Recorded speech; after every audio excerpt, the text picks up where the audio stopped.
Genetic engineering is a process where scientists take genes from one species and force it into the DNA of other species. Every single independent study conducted on the impact of genetically modified food shows that it damages organs, it causes infertility, it causes immune system failure, it causes holes in the GI tract, it causes multiple organ system failure. The whole concept of genetically modified organisms is throwing a monkey wrench in the life on this planet. What if we could produce more yield on the same amount of land, squeeze more water from a single raindrop, conserve natural resources while caring for the environment? Monsanto is the company that told us that PCBs were safe. They told us that Agent Orange was safe. They told us that DDT was safe, and now they're in charge of telling us if their own genetically modified foods are safe. The reason why we have 170 million acres of genetically engineered corn and soybeans and cotton and canola oil and sugar beets in the United States is because it doesn't have to be labeled. The first genetically modified animal, a salmon, may soon be approved for human consumption. Both these fish are 18 months old, but the larger genetically engineered Aqua Advantage salmon grows twice as fast as the regular salmon. There has not been sufficient animal health testing, human health testing, or environmental impact testing of these new transgenic fish. Basically, they've taken agriculture and built an industrial model which doesn't fit nature. So instead of changing their agricultural model to accommodate what is natural, they're changing nature to accommodate the industrial model. If you have an organic corn crop that sits next to a genetically engineered corn field, and it happens to tassel at the same time, and it happens to be downwind, you're going to get your crop contaminated. The rest of the food supply is contaminated. Then the genie is out of the bottle, and it's maybe physically impossible to turn the situation around. In the genetic engineering revolution, these seeds are now patented property of one corporation called Monsanto. The pharmaceutical industry has no interest in having you well because they don't make any money if you're well. And the pharmaceutical industry is the biotech industry. Some people think that GMO really means God move over. We are heading downhill at a rapid rate of speed toward our own extinction. The use of GM in agriculture is a risk that is simply not worth taking.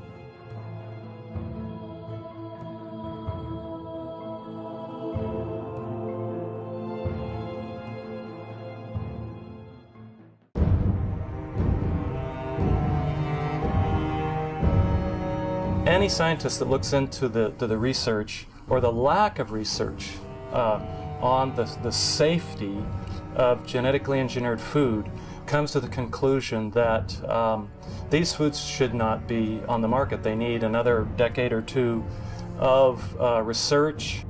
Monsanto is the company that told us that PCBs were safe.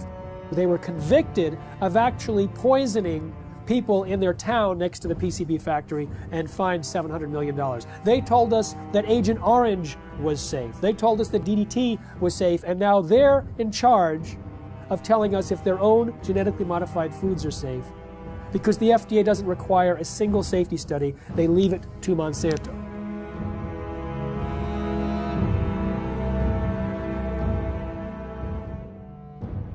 I know Monsanto, as one of the officials of the organization said, we're here to make money. And that's not just Monsanto, that's a lot of food industries. Their job is to make money for the investor.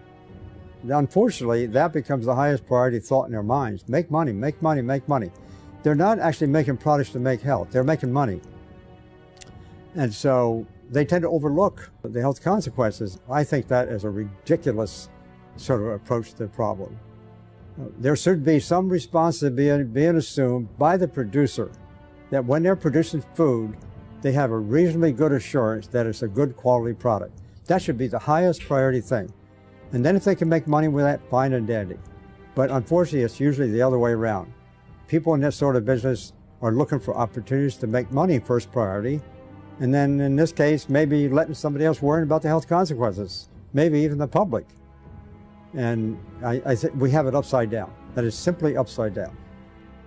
Why did the FDA abdicate their responsibility to protect us? The White House had instructed the FDA to promote biotechnology under the first Bush administration. And so the FDA created a new position for Michael Taylor, Monsanto's former attorney. So Michael Taylor was in charge of policy at the FDA when this GMO policy was created, and then he became Monsanto's vice president, and under the Obama administration was put back in the FDA as the U.S. food safety czar.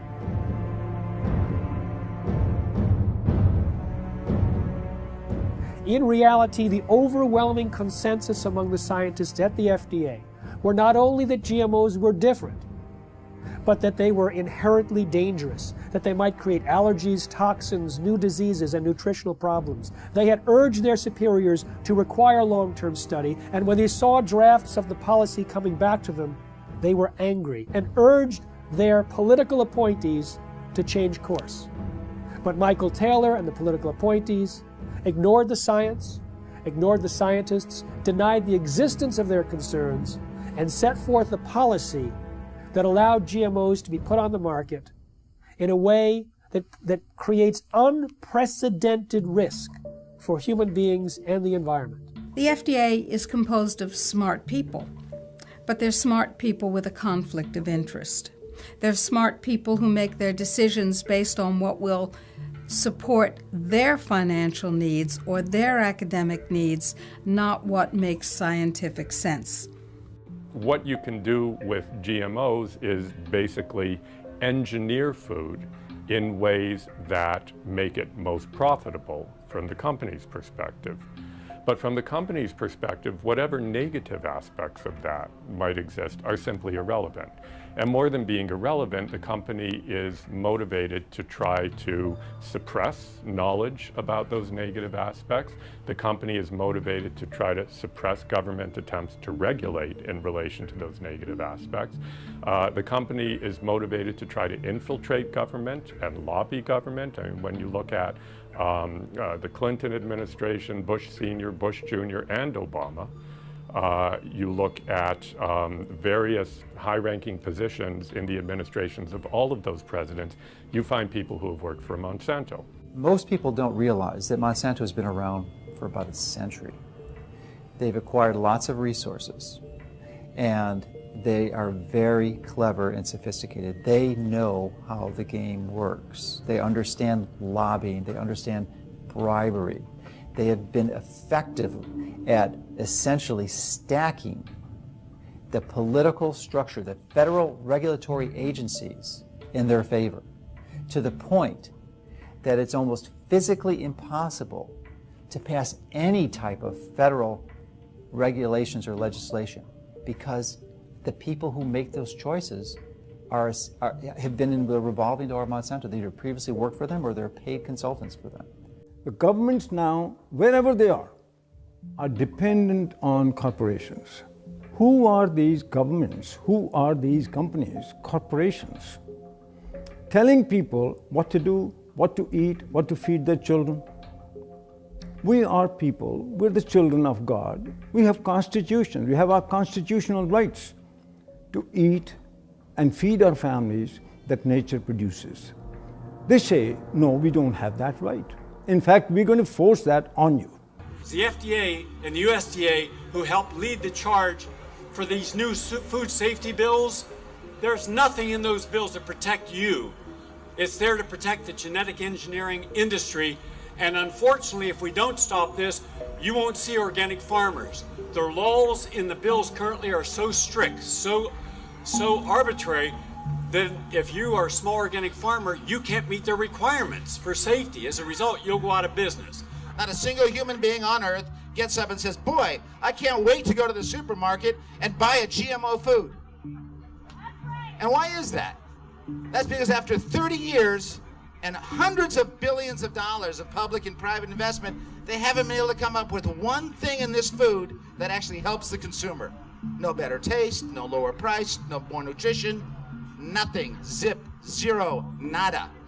85% of all the genetically engineered crops in this country and around the world are designed so you can soak them with weed killers, toxic herbicides. And who are the big companies that do this? Come on, you know who they are.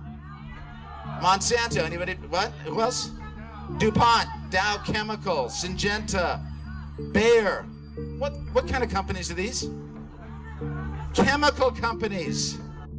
As the chemical seed package has spread, and now with genetically engineered seed that originally was free in India because it belonged to the farmers, or was low cost because it was released from the public sector universities that did seed breeding. In the genetic engineering revolution, these seeds are now patented property of one corporation called Monsanto. They take genetic material, either DNA or RNA, and insert it using very sophisticated techniques and create an artificial life form, a transgenic species that is impossible to reproduce in nature because the reproductive organs don't match. And as a result, once this form is created, here's the danger. It can cross-pollinate, it can contaminate the traditional crops. Percy Schmeiser was a farmer in Canada who was contaminated by Monsanto's genetically modified seed. Well, he realized he'd been contaminated because he used some of this herbicide to kill off weeds around utility poles on his property. When he saw some of the seed did not die from the application of glyphosate, he knew it must be genetically modified. Well, he didn't do anything to purge his property of that contaminated seed. It would actually take 3 years of taking your crops out of use before you could completely purge them of the genetically modified seed. He decided he didn't want to do that because that would be costly. So he saved his seed for planting the following year, and Monsanto said, well, you now knew that you had genetically modified seed. You saved it for planting a second year. That's infringement. They sued him for patent infringement. It went all the way up to the Canadian Supreme Court, and although they found that technically he did infringe their patent, they awarded Monsanto no damages. Both in Canada and the United States, hundreds of farmers have been totally bankrupt, lost their farms and so on through lawsuits by Monsanto.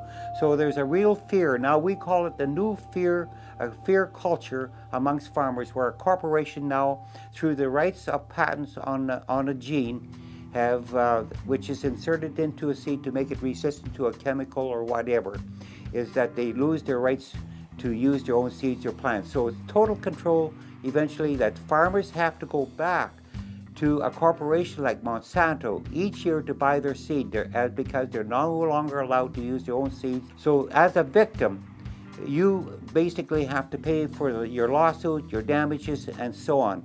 So farmers become victims and they have done nothing wrong because they were contaminated by a neighbor, by whatever means, by pollen flow, by seeds blown in the wind, transportation, and so on. So it doesn't matter how it happens. If you are contaminated, it's over and it's over. It's inevitable that someone who does not want to use their seed will become contaminated. Even the United States National Organic Program standards acknowledge this when they say you won't lose your organic certification if you're contaminated up to a certain percentage, as long as you take efforts to try to avoid that contamination. Monsanto has said that it's the responsibility of an organic farmer to use large portions of their own property to set up buffer zones to try to decrease the likelihood that they'll be contaminated by their neighbors. But that's quite perverse when it's their seed that's the new entrant into the neighborhood. In the mid-90s, the UK government gave about $3 million to a scientist to figure out how to test for the safety of GMOs. That scientist was Dr. Arpad Pusztai, the world's leading expert in his field. He worked at the top nutritional research laboratory in the UK, one of the best in the world.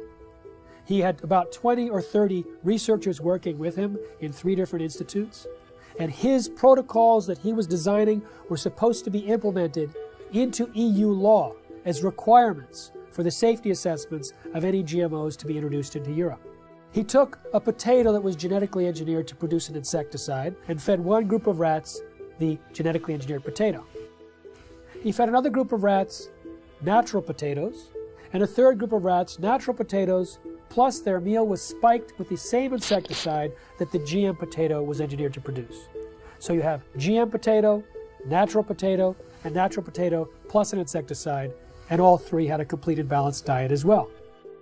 We measured all sorts of things, growth, for example, how these young animals were growing, what happened to their inside, and what happened to their immune system. And it became clear that the GM had a slower growth. It had problems with internal development of its organs, and it certainly knocked out the immune system. Only the rats that ate the GM potato got sick. They had potentially precancerous cell growth in their digestive tract, smaller brains, livers, and testicles, partial atrophy of the liver, damaged immune system in 10 days. What was the cause of that damage? It was not the insecticide, because the group eating the insecticide did not have the problem. It was understood that it was the process of genetic engineering itself and the unpredicted side effects that caused this profound damage to every system and organ studied.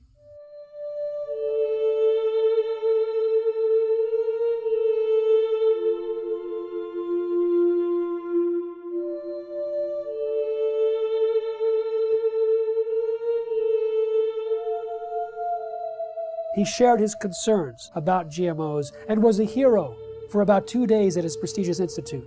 The press was going wild. Here was a main scientist who was saying that we should not treat the people as guinea pigs, and that he personally wouldn't eat GMOs from what he understood. The director of his institute received 2 phone calls from the UK Prime Minister's office.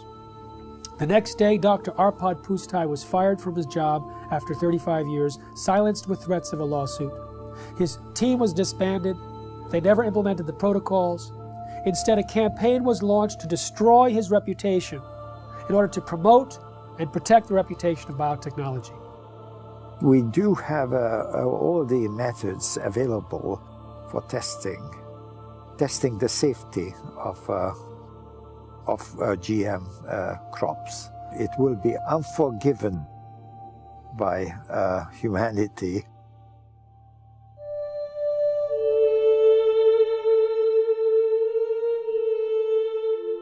Monsanto scientists found bacteria growing in a chemical waste dump near their factory in the presence of Roundup herbicide. Now, Roundup normally kills bacteria. This bacteria was surviving. They said, great, let's put it in the food supply. So they took the gene from the bacterium that allowed it to survive the Roundup and put it into soybeans. And now those Roundup-ready soybeans can be sprayed with Roundup herbicide, and they don't die. Just all of the other plant biodiversity in the ground dies. The active ingredient in Roundup is called glyphosate. Glyphosate was patented in 1964, not as an herbicide, but as a broad-spectrum chelator. It hugs a lot of different minerals that are needed and does not allow the plants to access them. It also destroys some beneficial microorganisms in the soil, which normally provide nutrients to the plant. It also promotes pathogenic organisms in the soil, which then overrun the plant. And so it creates weaker plants, stronger disease, and the disease does the killing. Now, what do the livestock in the United States eat? They eat largely Roundup-ready crops. Roundup-ready soy, corn, cottonseed, canola mash, sugar beet pulp, and soon alfalfa. So a huge percentage of their food intake is Roundup-ready crops. Now remember, Roundup pulls the nutrients out of the crop. It makes them unavailable. So now we have millions of livestock eating nutrient-deficient food. And what do we eat? We eat plants and we eat animals and take their milk. So it turns out it's a perfect storm now, not just for plant disease, but for animal and human disease. When 44,000 secret FDA memos were made public from a lawsuit about the subject of genetic engineering, the director of the Center for Veterinary Medicine made it absolutely clear that GMOs in animal feed had a unique danger. Toxins can bioaccumulate in animals and in their milk. And so if there were toxins in genetically modified feed, then we might have higher levels of those toxins in the animals that eat the feed or in their milk or other products from those animals. All our food, 90% of Canadian crops, American crops now are produced by genetic modification, or at least they're contaminated. with genetically modified corn, genetically modified soybean, genetically modified everything. 95% of all the genetic modifications are done in order to allow the plants to survive more chemicals being sprayed on them and to allow the animals to survive more drugs being put into them. And of course, what happens is that when their genes are changed, our genes are changed by consuming them, just as the super weeds and the super bugs are genetically altered by consuming them. The bug eats the plant, its genes change. The animal eats the plant, its genes change. We eat the animal or the plant, our genes change. Our babies' genes change, and the change is permanent. They do not want you to know which products you're buying in the grocery store might contain genetically engineered ingredients. They say that label would confuse consumers. They say there's no difference between genetically modified foods and non-GMO foods. Well, that's absurd. That's what the word modified means in genetically modified. It is modified, it is different, and it is, in many ways, a threat to the health of the people of our nation and people around the world. Genetic engineering is a process where scientists take genes from one species and force it into the DNA of other species. Even though there's been very little study on the health dangers, there's been sufficient evidence of harm to cause the American Academy of Environmental Medicine to say all doctors should prescribe non-GMO diets to everyone. They say that the animal feeding studies link GMOs to reproductive problems, immune system problems, accelerated aging, organ damage, gastrointestinal distress, dysfunctional regulation of cholesterol and insulin, to name a few. If you take the gene of a cow that helps it to produce milk, that produces a hormone called the bovine growth hormone, and if you take that hormone and you start injecting into the cow, the idea here is then the cow will produce more milk. The companies like Monsanto and Eli Lilly, who invented this hormone independently, and they said there's nothing wrong in doing that because it's substantially the same hormone that the cow produces. That is wrong. Because even if you take natural bovine growth hormone and you give injections of it to cows, then the cows will get sick. Just like if you took human insulin and you started to inject human insulin back to people, they will get insulin shock, they could die. But the cow receiving this hormone will actually be sick. It'll have pus in its milk because it's producing too much milk. The teat canal of the cows will get infected, will have to be treated with antibiotics. When the Canadians were evaluating bovine growth hormone, the senior scientists there testified before the Senate that Monsanto had offered them a bribe of $1 to $2 million to approve RBGH without further study. They say documents were stolen from a locked file cabinet in the government's office, that they were being pressured to approve the drug, which they thought was of questionable safety. What we have is rigged research, hijacked regulatory agencies where many people at the agency, at the FDA, that was approving this bovine growth hormone were from Monsanto. Monsanto's former attorney, 2 former researchers. In fact, Richard Burroughs, who was an independent veterinarian working at the FDA, he was fired. He was told he was slowing up the approval process. Well, he sued and was reinstated back at the FDA, but during the trial, his boss admitted that the whole thing was a setup to get him out. He was in the way of the approval of bovine growth hormone. In the U.S., there's evidence that articles have been published that scientists who do any research on that possibly could show negative results of genetically engineered crops are harassed. They are denied funds. The universities that depend on industry money are pressured to not allow this or to discourage this kind of research. Monsanto's own research shows that when rats were fed this BT corn, they had signs of toxicity in the liver and kidneys. When genetically modified soybeans were fed to rodents, we've seen changes in the testicles changing from pink to blue, changes in the sperm cells, changes in the uterus and ovaries, in the DNA functioning of the embryo offspring. In 2001, a small California biotech company called Epicite patented a gene, which causes both men and women who eat it, in the form of any product, to produce antibodies to sperm. If the men eat the Epicite gene, they produce antibodies to their own sperm, rendering them irreversibly sterile. If women eat the Epicite gene, when they have intercourse, their bodies produce antibodies to the sperm that has been deposited, and they become infertile through the destruction of the sperm. Now, DuPont and Monsanto formed a joint venture, purchased the Epicite firm, and, quote, commercialized the Epicite gene. Do you want to know if the food that you're eating contains the Epicite gene? Sure you do. How about the food that your children are eating, or your grandchildren? Sure you do. We've seen smaller babies, a death rate that's 5 times that compared to controls. Sterile babies, even babies with hair growing in their mouths. And this has been done by government scientists as well as independent scientists who are at the top of their field. Pay close attention to what you're about to see. These rats have been fed with transgenic corn during their entire life cycle. The tumors they suffer from are enormous.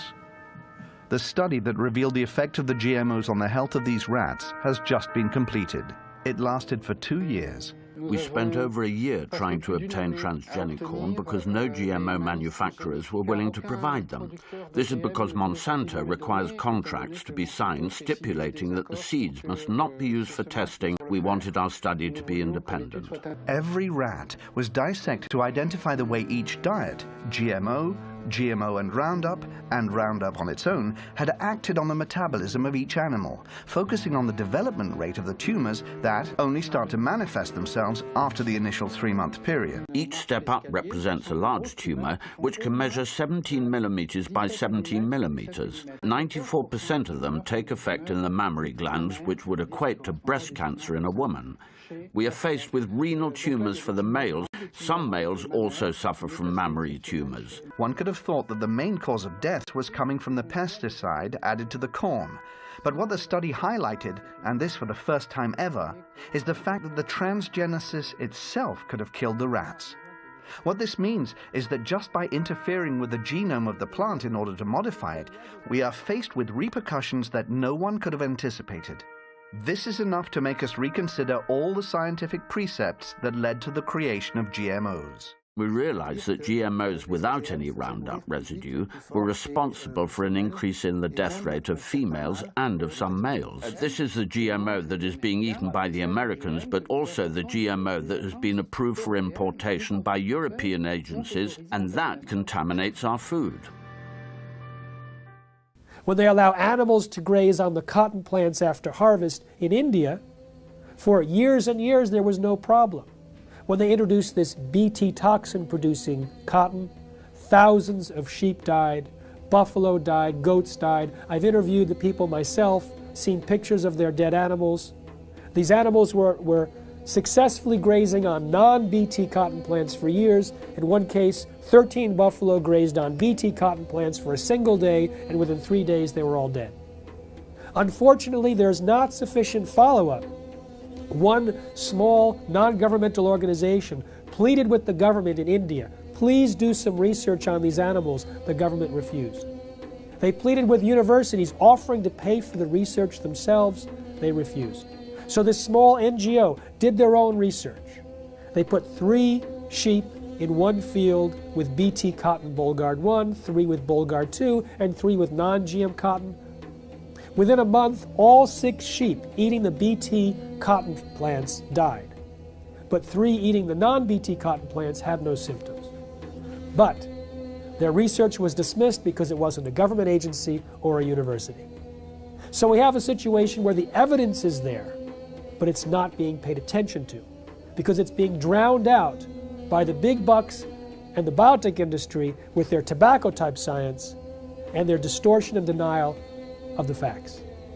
Unfortunately, Monsanto's lobbying power and their financial weight, they are able to use corrupted corporate science, something that I call cigarette science, to get these products slipped into our food stream. The only human feeding study ever published on GMOs showed that the gene that was inserted into the soybean transferred into the DNA of the bacteria living inside our intestines and continued to produce that protein.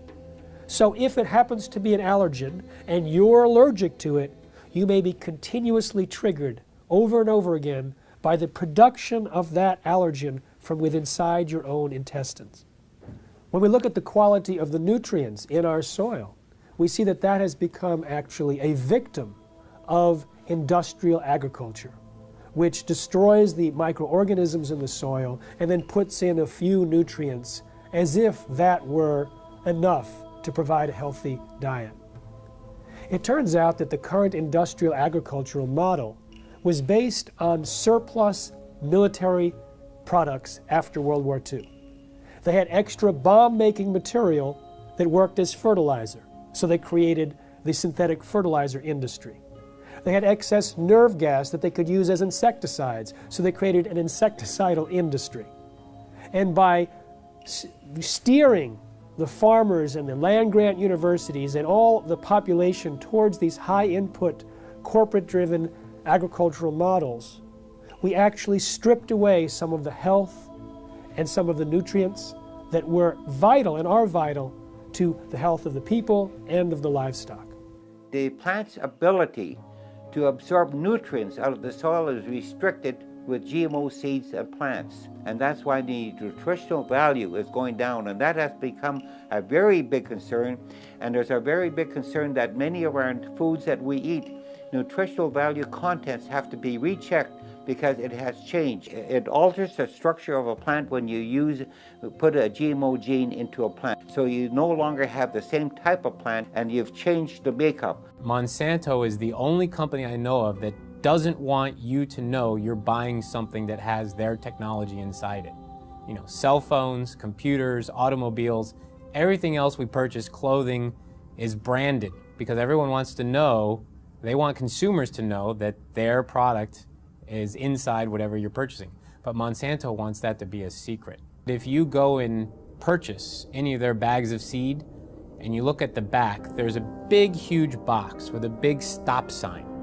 And when I first saw this, I thought that meant stop, this seed is dangerous. Don't swallow it, wash your hands after you've touched it. You know, all those health warnings are lower down the bag in smaller font.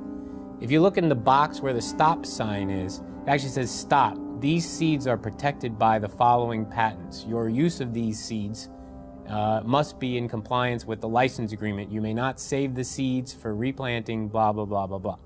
So they object to labeling of food that consumers buy, but they have no problem with labeling their own product with all of their patent numbers. So there's some things that they want the public to know and other things that they don't. Traditionally, the proponents of genetic engineering have stated that there's relatively no risk or essentially no difference between genetically engineered plants and products and conventionally raised products. Well, new studies dispute this quite widely. There was a study done last year in the Journal of Reproductive Toxicology that showed that over 93% of genetically engineered toxins were found in the blood of pregnant women and 80% in the fetuses. So this potent crop toxin is being transferred into the population. Genetically modified soybeans has as much as 7 times the amount of a known allergen compared to non-GM when the two are cooked. With corn, there's a gene that's normally shut off in corn, but it's switched on accidentally in Monsanto's corn, and that gene produces a known allergen. There's also more herbicides used on these genetically modified herbicide-tolerant crops like Roundup Ready soy, and the excessive herbicides might promote allergic-type reactions. Peer-reviewed studies show that there's an association between heavy GMO consumption and serious health problems, including asthma and food allergies. There's also a damage to the pancreas and the production of enzymes that are used for digestion in mice that are fed GM soy. If we take longer to digest proteins, then that means eating genetically modified soy might cause us to be reactive to a wide variety of foods, not just to GM soy. The real risk here, the real concern is if these threats to the food supply are validated, and there is the GE crops are the predominant crops, and they've contaminated the rest of the food supply, then the genie is out of the bottle, and it's maybe physically impossible to turn the situation around.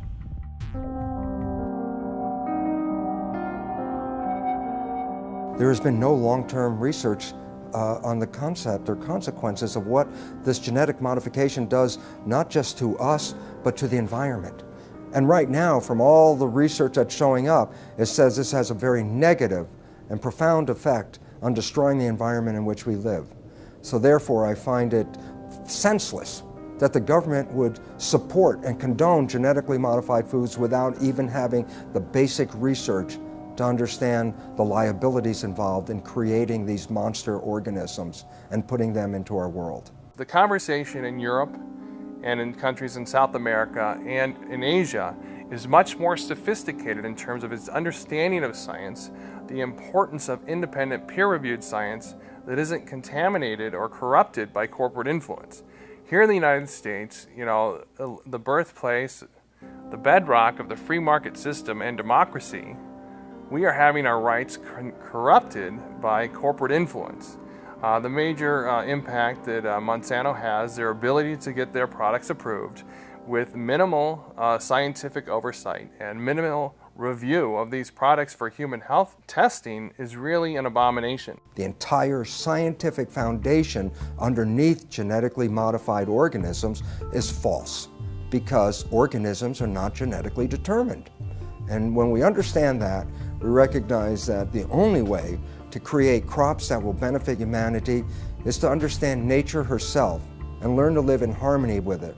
And this is a completely different approach than humans have had for the last couple hundred years, where we always thought, oh, humans' job was to control and dominate nature. In that process, we are now leading the world into the 6th mass extinction of life on this planet. 5 times in the history of this planet, life essentially got wiped out and started all over again.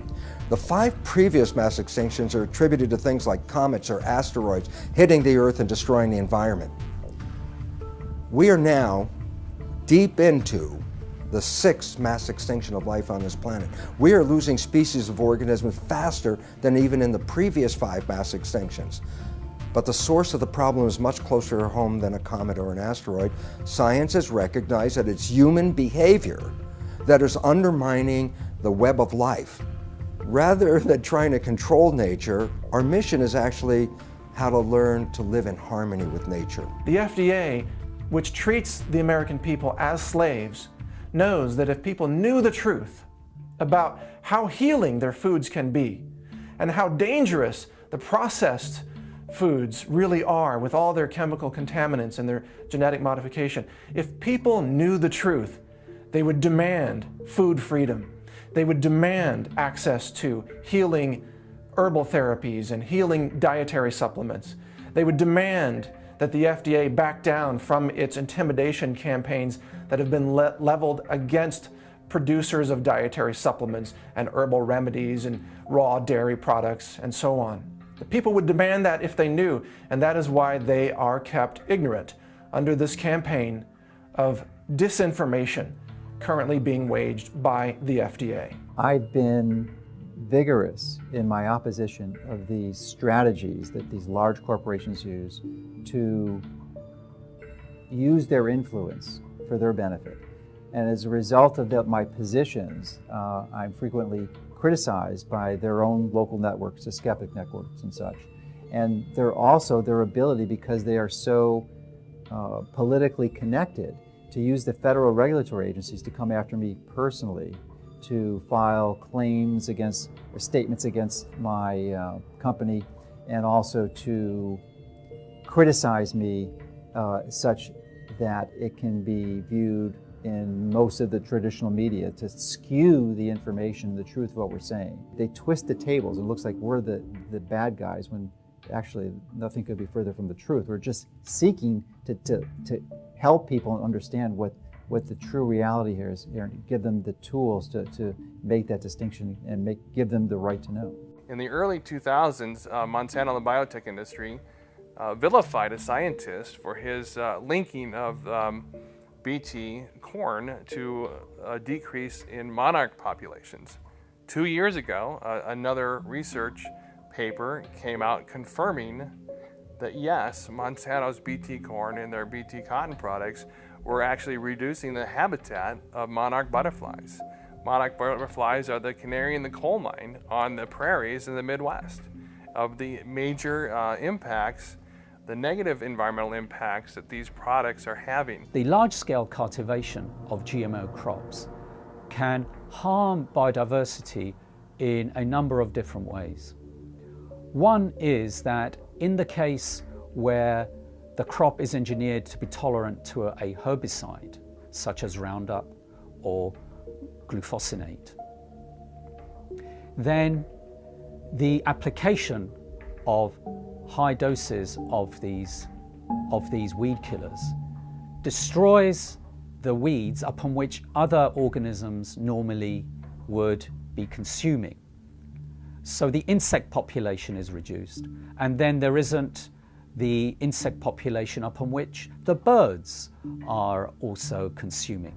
So there could be a knock-on effect on the biodiversity within the fields where herbicide-tolerant crops are being grown. And indeed, large-scale field trials sponsored by the UK government several years ago now did indeed find that in fields that were growing herbicide-tolerant sugar beet and canola, that the biodiversity in these fields was markedly reduced. There's a lot of information now on bee colony collapse, and it's now linked to certain of the chemicals that are sold by certain of the major companies. So there's a lot of concern now about the bees dying, because now we'll lose a major insect that pollinates our plants, and so that also has become a big concern. But it's all related. It all goes back to the massive increase of new types of more powerful chemicals, more toxic chemicals than we ever had before. And that's why we have many of our beneficial insects are being killed by these new types of chemicals. GM carries novel health and environmental risks, which we are now beginning to measure, both in terms of environmental impact and also outcomes in feeding trials, controlled feeding trials in animals. Then I feel that the use of GM in agriculture is a risk that is simply not worth taking. GM doesn't address root causes of problems in agriculture. At best, it is a symptomatic cover-up. No genetically modified crop can grow unless it's attached to some kind of a pesticide. Those pesticides, more and more, are in these plants. They may have killed the weeds, they may have killed the insects, but the product is still on the plants, and if it's washed off, then it's in the water, it gets into the lakes, it gets into the oceans, it's everywhere. And it's toxic, it causes cancer, it also causes endocrine disruption. That's a technical term for change of hormones. They don't even want to label that this is genetically modified. The milk is genetically modified, or the crop is genetically modified. They say, if we label that, we won't be able to sell it because people won't buy it. Of course, people won't buy it because people don't want it. We have thousands of different varieties of any given food crop you can mention. And by simply dipping in to this already existing reservoir of varieties of crops, resurrecting old crop varieties which have been displaced, could readily meet our food needs without having to resort to the risky procedures associated with GM. What is an herbicide-resistant crop?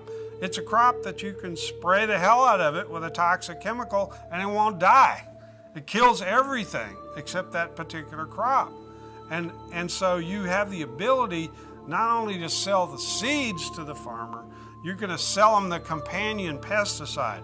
So you get 2 sales for one, and they're going to have to come back to you every year and get them because once you start applying these poisons on this scale, your farmland is so devastated that to convert to organic, for example, is economically difficult. The most comprehensive analysis of GMOs shows that they actually reduce yield. But sustainable technologies, they can increase yield by an average of 79%.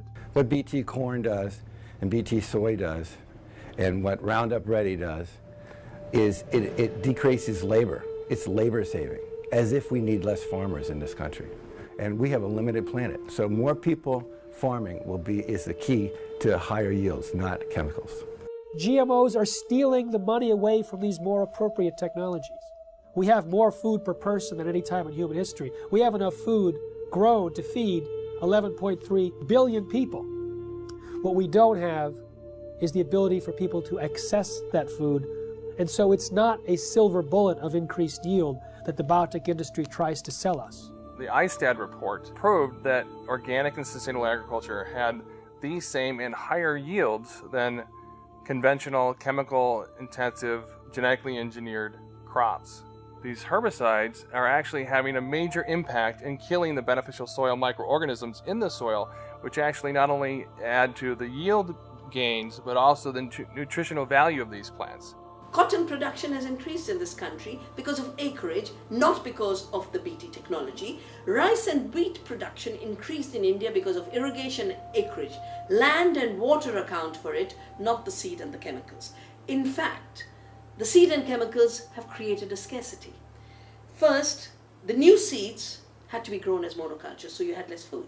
Today, we are importing pulses from Canada, from the United States. Very vital to a vegetarian diet. We're not growing pulses because our monocultures have no place for pulses. Pulses give you free protein. Pulses give you free nitrogen fixing. All of that was wiped out. Oil seeds, farm trees, agroforestry. The water use of this so-called Green Revolution was 10 times more compared to equivalent farming systems. One huge problem with the GMOs is that they have completely blown out conventional breeding in our land-grant colleges. And we only in this country have 10% of the vegetable seeds that were available to our forebears 100 years ago. Our seed stock is going down the toilet, and we can't even use our land-grant colleges to breed in a standard way because there's no money for it. And that is a huge, huge, huge threat to the future of agriculture, to lose the skill of breeding standard, which is in fact what all that food you see on your grocery shelves, all those vegetables came from thousands of years of farmers sharing their seeds. As a result of the loss of beneficial soil microorganisms, not only have the yields gone down, but there has been a dramatic increase in the rise of crop diseases, which are infecting corn and soybeans in the U.S. We're sacrificing, our soil just because it's an easier way to farm. And trying to convince ourselves it's more economical, but it's not. I'm seeing neighbors' fields who've been doing this stuff for 15 plus years. They can't get rid of a lot of weeds now. These weeds are getting resistant to the glyphosate herbicide, so farmers are upping rates. More herbicide. And then all of a sudden that's not doing it anymore, so you have to switch herbicides. So now the soil is just more and more full of poison.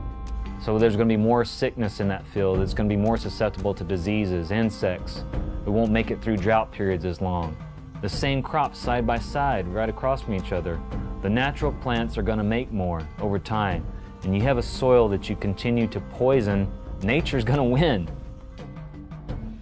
In 2006, Cornell University released a study on soil degradation that stated by the year 2050 that 30% of the land that's already cultivated will be unfarmable.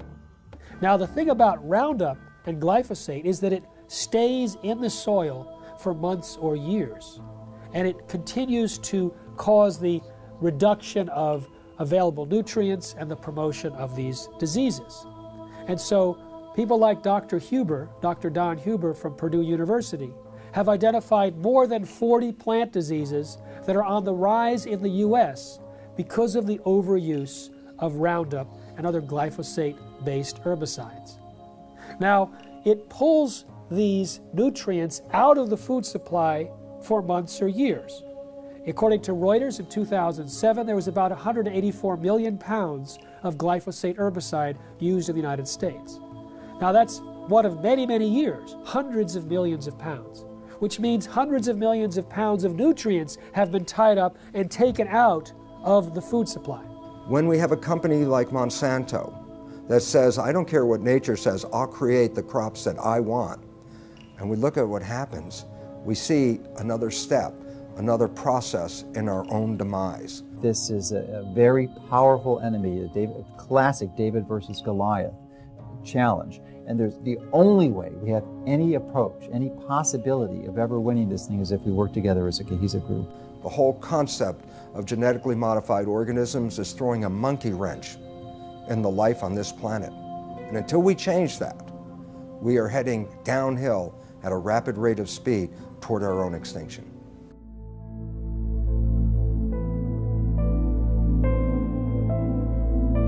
Genetically modified organisms are living beings where genetics or DNA of one species is taken out and transported artificially into another organism, and in other words, some sort of genetic manipulation, genetic engineering has occurred. Nature, God if you like, does not permit that. You cannot take the gene of a bacteria and put it into a pig or a people or anything like that, or vice versa.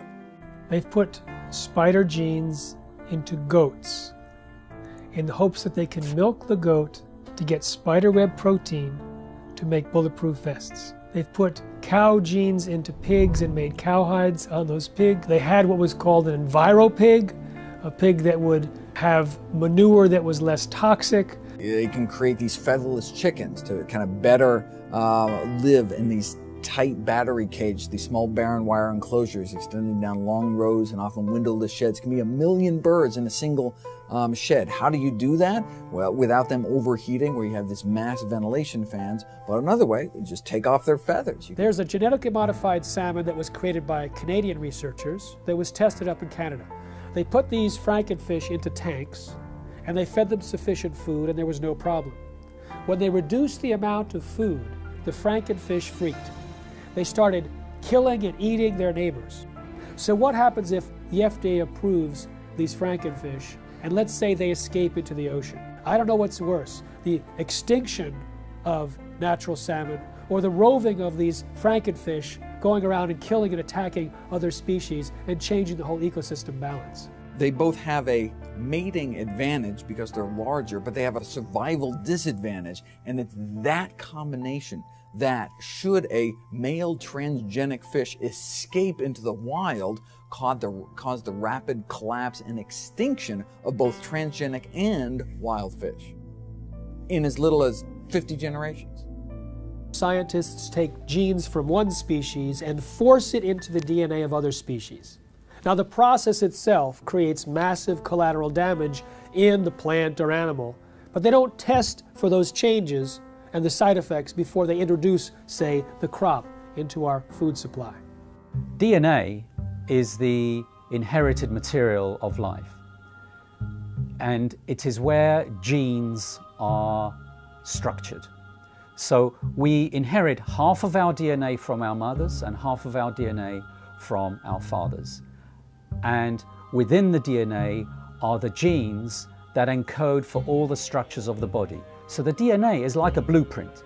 Just like an architect has a blueprint for a building, the DNA is the blueprint for all the structures of the body. So when a gene is switched on to function, the information within that gene is being used to manufacture a protein. And that protein then builds the structure of the body. And then proteins in the form of enzymes carry out all of the chemical reactions of the body that constitute the living organism. When the GM gene is introduced into the plant, the genetic engineer has no control over where the GM gene integrates or splices into the DNA of the plant. And the effect of this is that the GM transformation process as a whole actually is very disruptive on the DNA structure and function of the organism. As a result, very unpredictable and potentially hazardous outcomes.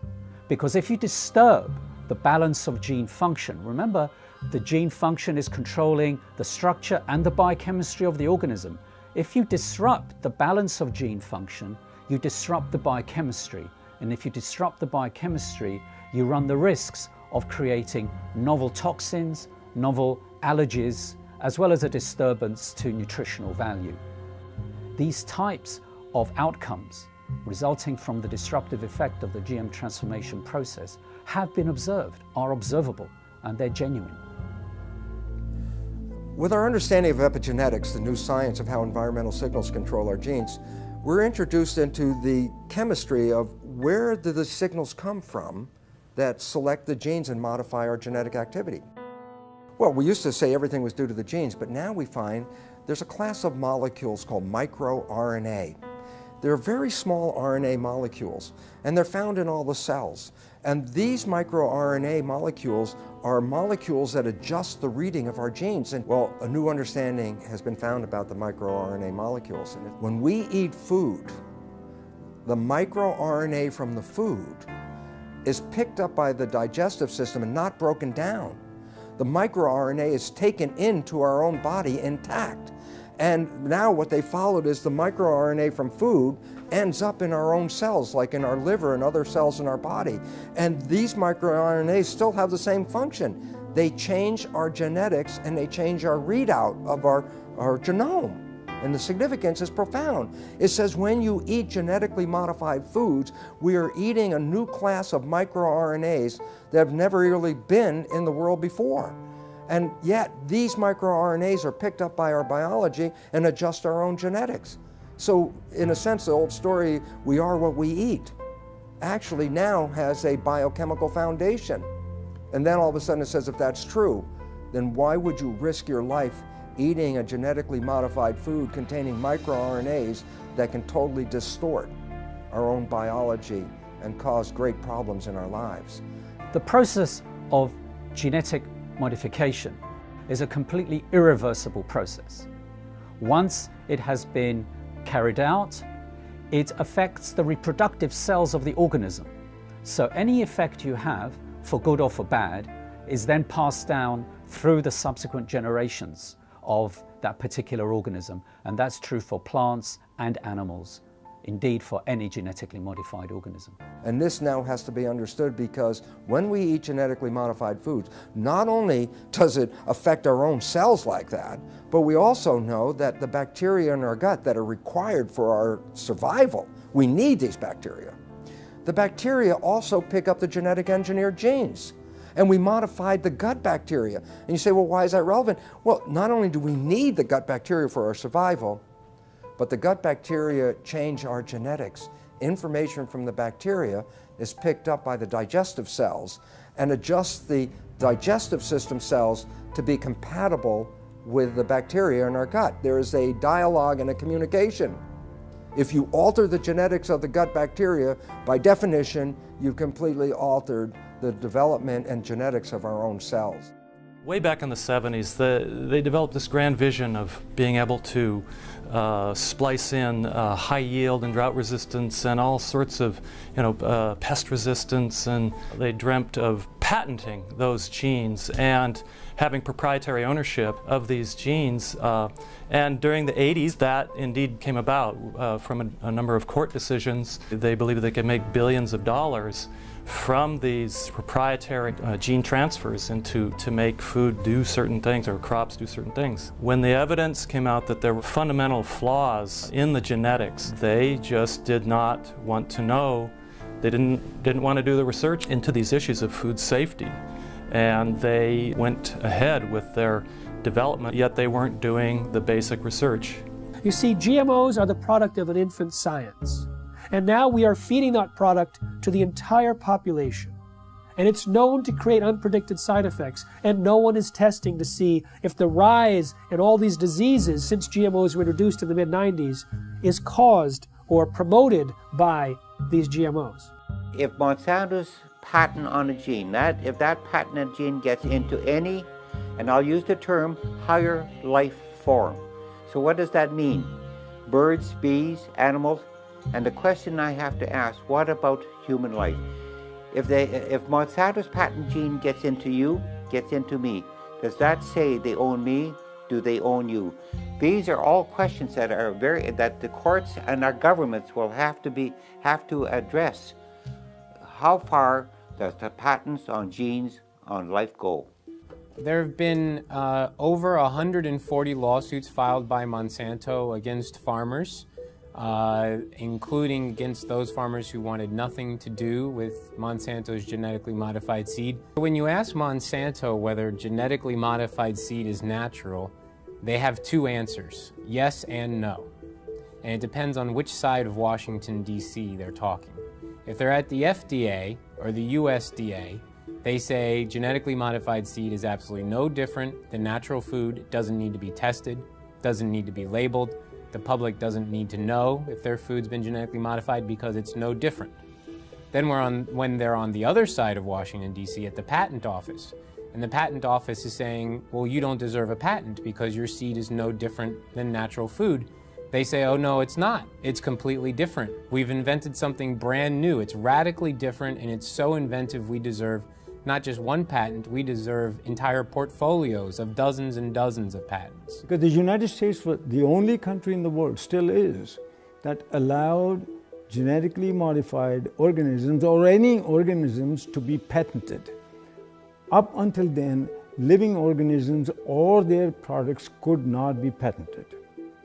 So the patent for insulin, genetically modified insulin produced in the E. coli bacteria, was given to Eli Lilly. Monsanto got it for RBGH, the bovine growth hormone. I have a book called Corrupt to the Core. In that book, I describe, by quoting from a published speech by a Monsanto executive, saying how they're going to control the whole world. Not just by genetic modification, but they're going to take charge of the whole world by influencing the White House, the Whitehall, the French Parliament, and Canadian Parliament, and the Japanese Parliament. This is published information, how they're going to control the whole world.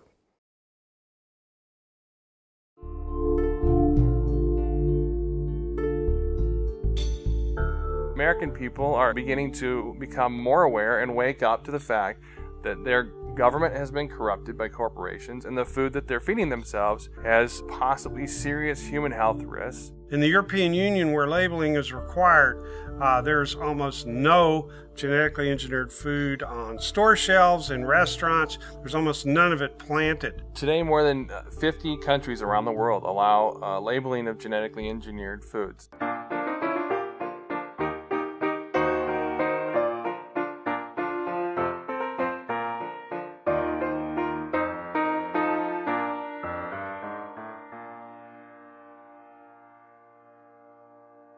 The FDA has received over 1 million comments from citizens demanding labeling of GMOs. 90% of Americans agree.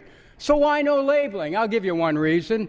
The influence and the corruption of the political process by Monsanto.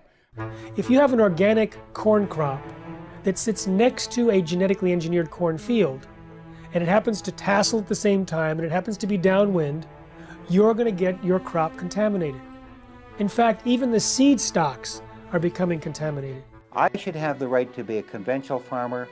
You should have the right to be an organic farmer if you're right.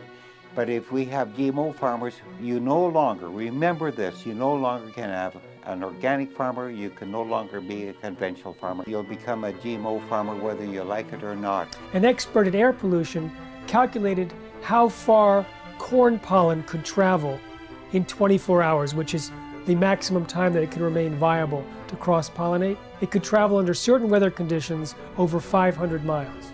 They want the public to sit down and not think about what happened before this piece of meat got on my plate. What happened before this glass of milk sat on the table? We have an ethical responsibility, I believe, not just to other humans and to the future generations. We have an ethical responsibility to all living creatures. We have increasing numbers of retarded and autistic and genetically damaged people among us. We have increasing numbers of lethal allergies and potentially lethal allergies that coincide with the introduction of genetically modified food. We have increasing amounts of autoimmune problems. We have increasing amounts of pretty much everything. The pharmaceutical industry has no interest in having you well because they don't make any money if you're well. And the pharmaceutical industry is the biotech industry, and it is the agrochemical industry. Thousands of doctors are now prescribing non-GMO diets to every patient. In fact, the American Academy of Environmental Medicine urges all doctors to do so. They evaluated the animal feeding studies and said that there's a causal relationship between GM feed and disorders, and they urged the government to put a moratorium in place on GMOs, and of course they're for labeling. My God, we are the sickest of the major countries in the world, and we're also becoming the dumbest of the major countries in the world. And the significance about that is, what a coincidence. This is the motivation of a government, and this is exactly where we are. A country like the United States has 20% of its GDP spent on healthcare costs, on trying to cure chronic disease. We're giving vaccines in children. We're giving all these other drugs, bad food, pesticides, hormones, everything getting into the system in animals and people. This is going to drive countries bankrupt. We're talking about people whose lives are either terminated through preventable diseases which were not prevented through the toxification of their bodies by toxic food. Total population of the world is about 7 billion now. They're saying by 2050, the population will grow to approximately 9 billion. And these companies and the governments all over the world are saying the amount of food in the world will have to be increased to twice the amount. Biotech industry is promising to feed the world with crops that will have higher yields, even though it's not the amount of food right now that's the critical issue, it's access to the food. And access to the food is largely an economic issue. There's no shortage of food. This is purely due to corruption, because corrupt people in power won't let poor people have their share. Now, since GMOs were introduced, there has been a dramatic increase in infertility in the United States.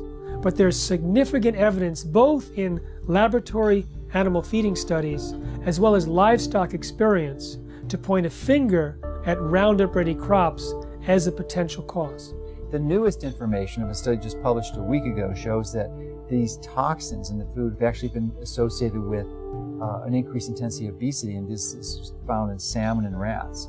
And there are other suggestions that they produce long-term imbalances in fertility rates, in hormonal levels, and immune function, and the ability to digest foods. Big agricultural and chemical companies don't want to label GMOs. What these corporations say is that labeling GMOs will increase our food bills. What I say is if they're so concerned about our bills, then they need to focus on a bigger price tag, and that's our healthcare costs. And we're not just talking about the cost of medications here. How about the cost of missed work and lost productivity when parents have to rush their child to the emergency room or to a doctor's office? And for the children, how about the missed school and summer camp? We're talking about the emotional and societal cost played out over and over again, hundreds of thousands and millions of times over. So these companies that are promising us to have abundant food, bring prosperity. They're lying, and the governments are with them. I think if you really want to know the true story about what corporations are doing in our society, about the various harms and dangers that they present, you can't rely on mainstream media. You have to go deeper and you have to go further. That's going to be a very important piece in us moving forward. The fact that we do have those sources of investigation that are not beholden to corporations or corporate media, and that we do have a mechanism in the internet for disseminating them broadly. We have this sort of common enemy that has allowed the profession, the healthcare professionals and the journalists and a whole variety of individuals and media sources who you wouldn't think would be aligned, and typically many of us have disagreements on certain issues, but we've all come together to realize that this is a very powerful enemy, a classic David versus Goliath challenge. And there's the only way we have any approach, any possibility of ever winning this thing is if we work together as a cohesive group. So what you see is Monsanto genetically contaminating crops, monopolizing seed and destroying biodiversity, turning farmers into serfs through this indebtedness, corrupting government, undermining law and regulatory process, and worst of all, polluting scientific knowledge. They're polluting genetically, they're polluting politically, and they're polluting epistemically. They're even stealing our minds. Through the food we eat, through the television and programming and the news media we receive, that information alone constitute what you might call the nocebo information. That negative information about the world is causing us to become sick. The food we eat exacerbates that same problem. We are living in a situation where we must take back our own power. They can surround the Congress, they can surround the congressional offices back in their district, they can surround the Monsantos and the city groups, and that's what they got to realize, that that's the first stage, because people showing up and massing together with agendas and with good artwork and signs and music scares the hell out of these politicians and their corporate masters. Let's use the power of government to support what we want, which is to have choices. Stand up that you should have the right, a human right to grow the foods and crops that you want. Americans have a right to know if their food is genetically engineered. It's time for labeling. It's time for people to know how their food is being produced. It is completely pro-capitalist to have things labeled. That's where you know what you're getting. And if the consumer over and over and over again says they want to know, they want the choice. But producers are freaked out because the choice is not going to be for them. We have to start now and not let more contamination exist and more danger to human health and the environment to the massive use of chemicals. So by stopping GMOs and eradicating GMOs, you'd also then stop less chemical use and more danger to the environment. And all of us are very concerned about human health and the environment. What's going to get your children through this and your grandchildren's generation? What are we handing off to them? What are we passing down to them? If the earth is us and it's our greatest legacy, what are they inheriting? And if you care about what you put in your body, you'll create as much of your own food supply as you can while you still can. Save seed, grow heirloom foods without any chemicals. I mean, there's dozens, if not hundreds of methods and ways that we can go about correcting this and preventing this, but we have to start making those changes now. It's very important to be an organic farmer for the future of our children and our grandchildren and even ourselves in the food that we eat. Don't give up your rights, our human rights to this. If what's important to you is what goes into your body and what your health is now and will be, then you have to become activated. But to do that, we have to recognize there's a new science, and that new science completely pulls the foundation out under the conventional science of genetics and GMOs. That science is false and destructive. And the wake-up call is knowledge. Knowledge is power. Lack of knowledge, a lack of power. And what this world is suffering from now is a lack of knowledge, because we do have knowledge. We have knowledge that says how we can thrive, live to a ripe old age of over 100 very easily, and enjoy the experience of being on this beautiful planet. In most Native American cultures, their beliefs or their concepts were based on, will this last for 7 generations? Whereas we're asking, what can get me through this year economically? 1 year, 12 months. That's one of our greatest problems right now, is to leap over that barrier, that mentality. Globalization has happened, it's here. But its effects have to be reversed. Globalization in a good way, where people learn about each other, people learn about each other's religions, to tolerate each other's spirituality, work together, work in nature, work with God. Because it's time for us to re-empower our lives.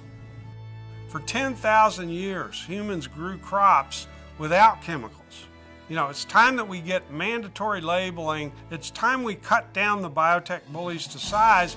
And then now, let's have that discussion again about chemical agriculture versus organic or traditional agriculture. The overwhelming majority of the public want us to produce food and to raise animals in the natural, healthy, humane way, in a way that doesn't destroy the environment, public health, and the climate. And we're going to get to that point, but it's going to require, as I often put it, the food fight of our lives.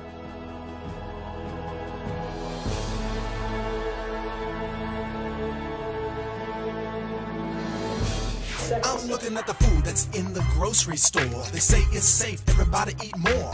On second thought, I don't really know if it's made with those GMOs. So I'm looking for the non-GMO label. Before I bring it home, I'll put it on the table. I want to know if it's verified, so I don't harm myself with genetically modified. They don't want you to know. Poison they grow. Profits they show. From those GMOs. Seeds that they sow. Gonna hurt us, we know. Told them to go. Say GMO, no. Hey, look. I don't want to eat poison. I don't want gene mutations at my dinner reservations. It's a food abomination. What they're doing to this fast food nation. They take artificial gene combinations, inject them in seed variations so they can grow their frankenfood imitations, while the side effects cause medical patients. Keep the profits alive while they're spraying all the food with name brand herbicides, and all the while they're spreading their lies. Monsanto destroy a farmer's lives, and the FDA just keeps it all going, saying it's safe even though they all know it's just poison, stealing away your life, and that's what you eat, but genetically modified. They don't want you to know. Poison they grow. Profits they show. GMO, no. Seeds that they sow. Gonna hurt us, we know. Told them to go. Say GMO, no. FDA scientists said that GMOs might create allergies, toxins, new diseases, and nutritional problems. Allergies, toxins, toxins. And they said, no testing necessary. No testing necessary. GMO safety, that's a corporate myth. If you don't believe me, listen to Jeffrey Smith. He's the man with the plan, gonna do what he can to help us all get those GMOs banned. But we need you to lend a hand, take a stand against this food stand. It's a mission for the health condition worldwide, cause we don't wanna live genetically modified. No testing necessary. No insecticide. Living inside of us, No testing necessary. No insecticide. Living inside us. Don't eat food unless you know what's in it. Don't believe the propaganda, the press will spin it. Affects everybody, we all up in it. Stand up to Monsanto, tell him, oh no you didn't. Reject frankenfoods in the store. Demand honest labels so we can be informed. We have a natural right to know what we buying. Just say no to GMO before our farms start dying. Just say no to GMO. These corporate crooks are lying. Just say no to GMO. This time we're not complying. Just say no to GMO. We just not buying it. Just say no to GMO. No testing necessary. No insecticide. Just say no to GMO.